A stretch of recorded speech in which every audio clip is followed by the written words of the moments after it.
hama dzinodiwa ndakuzodiscussa nyaya malive angu anda kuita mazuva ano handisi kuda kuita malive akareba-reba ndongotsanangura nyaya iri pana ndiyokudai so hakuna munhu akasikwa kuti aite cop nechihure better than the other. Hakuna munhu anonzi uyu kamuhure anofanirwa kunzwisisa chihure. Chihure chinorwadza munhu wese. Chihure chinorwadza mukadzi especially vanohura vacho ndo vanotorwadziwa more.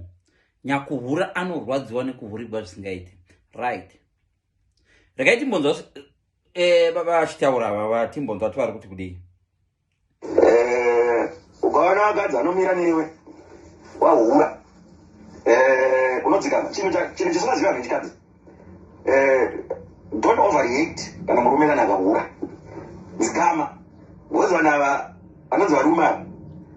kungozvibata zvavo vazhinji asi chihura hachiperi maari zviri mavari tsinatural unomutaura itotaura kuti murume chaichaiye anofanira kutombopindana nadzo kutombohura-hura ndo varume vari normal but tinozongozvidzora tinofanira kudzidza kuzvidzora nenguva nekukura chihuri chimwe chiri kukura zvinotopera izvo zvaizvo saka chinokanganisa tiri vakadzi havana kudzidziswa kudzikama kana ukabata murume kuti arikuhura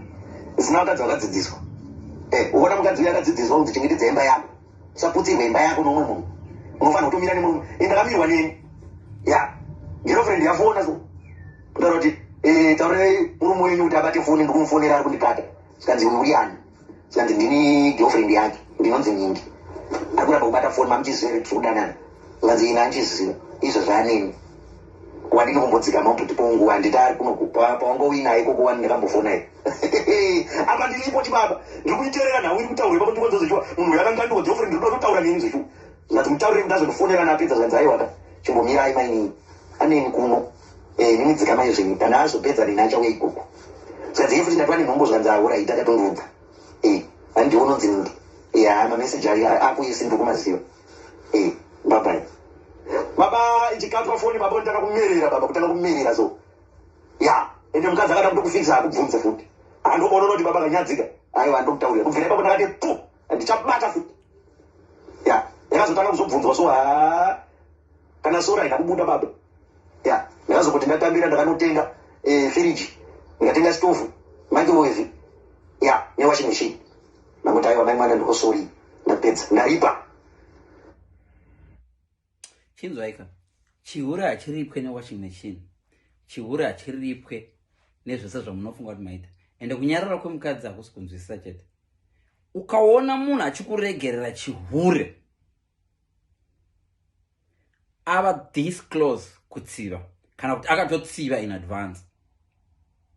chihure hachiregererwi munhu easy murume o mukadzi varume tine tendency yokufunga kuti vakadzi vanoregera vakazvarwa kuti varegerere no the only advantage yatinayo varume iri disadvantage kwatiri ndekuti vakadzi havabatwe kana vakutihurira but rege iri kutangwa vanhu vashe ukaona wahurira mukadzi ukabatwa expecta kuhurirwa ndo zvandinazvo nhasi right now mukadzi wako iye ane best friend kana isiri best friend ane umwe munhu wechirume anogara achimunetsa wokuti iye anofunga ega kuti but ende dzimwe nguva anototaura nezvako iri sei kau iye kau musi wanomuhurira ndopanonzi kau iye yazohura wairevesa bhururu mombe yazondihurira uri kunzwa pane mwe munhu ari padhuze ende kazhinji kacho unotofunga kuti haisi type yako iye munhu uri funga kuti haisi type yako iye mukadzi wako iye mungwarire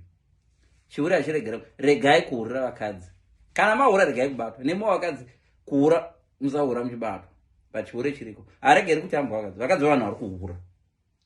vakadzi vevanhu vari kuhura ndomogumira pano zvangu nhasi